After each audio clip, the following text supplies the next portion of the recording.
दोस्तों, आप में से ऐसे बहुत सारे विद्यार्थी हैं जो कि पॉलिटेक्निक एंट्रेंस एग्जाम के माध्यम से पॉलिटेक्निक में प्रवेश लिए हैं। अब जाहिर सी बात है कि आपके मन में एक ख्याल तो हमेशा आ रहा होगा कि सर पॉलिटेक्निक में जो छात्रवृत्ति है वो कब आती है और पॉलिटेक्निक में छात्रवृत्ति का फॉर्म कब से भरा जाएगा। क्योंकि याद रखिए लीजिएगा स्टूडेंट कि अगर आपने छात्रवृत्ति का फॉर्म तय समय के अंदर नहीं भरा और अगर आपका छात्रवृत्ति में किसी प्रकार की गड़बड़ी होती है तो आप सीधे तौर पे 12,000 रुपए से हाथ धो बैठेंगे।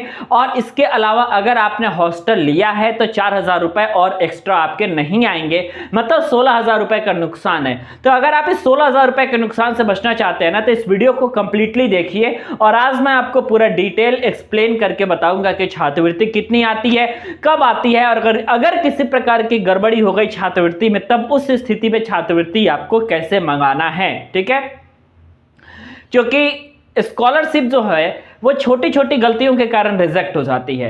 मैं अपना खुद का एक्सपीरियंस बताऊं कि मेरा खुद का जो है 3 बार जो है 3 साल की पॉलिटेक्निक होती है, तीनों साल जो है रिजेक्ट हो गया, लेकिन बावजूद उसके हमने जो है अपनी छात्रवृत्ति मंगा ली। तो ऐसे में आपका भी कहीं गड़बड़ ना हो जाए, क्योंकि एक गड़बड़ी जो है आपको इतने पैसे आपसे बाहर कर देंगे, मतलब उसके बाद आपका पैसा आएगा ही नहीं। ठीक है, तो मैं आपको पहले यह बताना चाहता हूं कि पॉलिटेक्निक में अगर आपको छात्रवृत्ति लेना है तो आपको छात्रवृत्ति का जो फॉर्म है दोस्तों आपका ये सितंबर महीने से भरना शुरू हो जाता है। ठीक है, आमतौर पे हम देखते हैं कि मिड सितंबर से पॉलिटेक्निक के छात्रवृत्ति का फॉर्म भरना शुरू हो जाता है, जिसमें first year, second year, third year सभी जगहों के सभी सालों के विद्यार्थी जो है इस फॉर्म को भरते हैं। ठीक है, और फॉर्म को भरने के साथ ही साथ ठीक है आपके जो है सारी प्रक्रियाएं वहीं से स्टार्ट हो जाती हैं। आपको मैं सारी प्रक्रिया बताऊंगा, इसके पहले आप जानिए कि छात्रवृत्ति आती कितनी है। अगर आपने गवर्नमेंट कॉलेज में एडमिशन लिया है, ठीक है, और अगर आप हॉस्टल में नहीं रहते हैं तो ऐसे स्थिति में आपका 12,790 रुपये छात्रवृत्ति आएगी, या फिर किसी ओबीसी कैंडिडेट की 13,790 के आसपास भी छात्रवृत्ति आती है, 13,500 भी छात्रवृत्ति आपकी आती है। ठीक है, और इसके अलावा अगर मैं आपसे बात करूं कि आप हॉस्टल में रहते हैं तो क्या हो गया, तो हॉस्टल में भी आपके पास 2 ऑप्शन हैं। अगर आप सरकारी पॉलिटेक्निक कॉलेज के हॉस्टल में रहते हैं तो आपको जो है देने पड़ेंगे 4,000 रुपये, जो कि वापस आपके छात्रवृत्ति के माध्यम से आ जाते हैं, और इस तरीके से 16,500 या 17,000 रुपये की स्कॉलरशिप गवर्नमेंट कॉलेज के हॉस्टल में रहने वाले विद्यार्थियों की पूरी फीस समेत वापस आ जाती है। अर्ध सरकारी पॉलिटेक्निक कॉलेजों की बात करें तो 16,000 के आसपास इनका फीस लगता है, तो इसलिए 17-18,000 रुपए के आसपास इनकी छात्रवृत्ति आ जाती है। हॉस्टल की कभी आती है कभी नहीं आती है, कोई फिक्स नहीं है। प्राइवेट पॉलिटेक्निक कॉलेज में भी अगर आपने काउंसलिंग के थ्रू अगर आपने एडमिशन लिया हुआ है तो वहाँ भी आपकी स्कॉलरशिप आ जाती है। आमतौर पर हम देखते हैं कि 26,000 के आसपास लगता है, 28,000 के आसपास लगता है, तो 32,000 के आसपास की छात्रवृत्ति जो है आपको देखने को मिलती है। ये सारी चीज़ें ऑलरेडी आपकी आ जाती हैं। ठीक है, तो इतनी सारी चीज़ों को आपने समझा जो कि मैंने आपको अभी बताया है। ठीक है, तो ये चीज़ें हैं आपके लिए जो कि समझने के लिए आपके लिए बहुत ज़रूरी हैं। अब आपको जो है किनकी किनकी छात्रवृत्ति आपकी रिजेक्ट होती है उसके बाद मैं आपको बताता हूँ कि आपको छात्रवृत्ति फाइनली मिलती कब है। ठीक है, देखिए अगर आपने सीबीएसई बोर्ड के स्टूडेंट है और आप डिप्लोमा करेंगे तो आपकी छात्रवृत्ति 100% गड़बड़ हो जाएगी।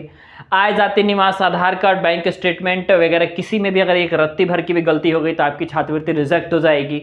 आपने जो डॉक्यूमेंट वेरिफिकेशन में जो आपने फीस वगैरह सबमिट किया है अगर उसकी रसीद को गलत लगा दिया या फिर रसीद की डेट को गलत लगा दिया एक्सेट्रा आपने ऐसा कुछ किया तो आपको 100% छात्रवृत्ति का लाभ नहीं मिलेगा, आप रिजेक्ट हो जाते हैं।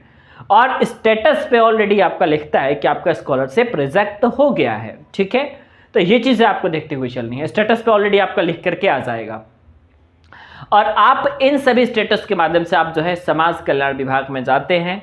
ठीक है, और आप जो है उसको सुधार करवाते हैं। अगर आपने तय समय में सुधार करवा लिया, सब कुछ क्लियर हो गया, तो फरवरी मार्च तक आपकी छात्रवृत्ति आनी स्टार्ट हो जाती है।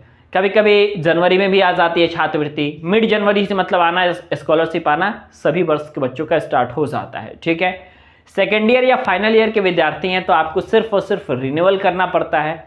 रजिस्ट्रेशन सिर्फ एक ही बार आपका होता है और 1 टाइम रजिस्ट्रेशन होने के बाद आपका सारी प्रक्रियाएं ऑलरेडी आपकी चलने लगती है। ठीक है, तो सेकेंड और थर्ड में आपका रिन्यूअल होता है। फर्स्ट में आपका बिल्कुल स्टार्टिंग से रजिस्ट्रेशन से आपकी प्रक्रिया होगी। आपको पहले रजिस्ट्रेशन कराना पड़ेगा, उसके बाद आपको पासवर्ड मिलेगा। रजिस्ट्रेशन नंबर पासवर्ड को लेकर के आपको ट्रैक करते रहना है और अपनी छात्रवृत्ति के पीछे देखिए अगर छात्रवृत्ति के पीछे अगर आपने अपना टाइम नहीं लगाया ना, तो मैं निश्चित तौर पे कहता हूँ कि किसी न किसी गलती के कारण छात्रवृत्ति रिजेक्ट हो जाती है। तो इसलिए अगर स्कॉलरशिप की बात आए, पैसे की बात, अगर छात्रवृत्ति लेनी है तो थोड़ा सा टाइम दीजिएगा और पांडे जी टेक्निकल के साथ जुड़े रहिएगा, क्योंकि स्कॉलरशिप से रिलेटेड एक एक अपडेट हम आपको शेयर करते रहेंगे, ठीक है। और आप आराम से अपनी पढ़ाई को भी इंजॉय कर सकते हैं, अपनी फीस वगैरह को भी इंजॉय कर सकते हैं। सारी फीस आपकी वापस आ जाएगी अगर आपने पांडे जी टेक्निकल चैनल को सब्सक्राइब कर लिया तो, ठीक है। तो मिलते हैं दोस्तों आपसे नेक्स्ट वीडियो में।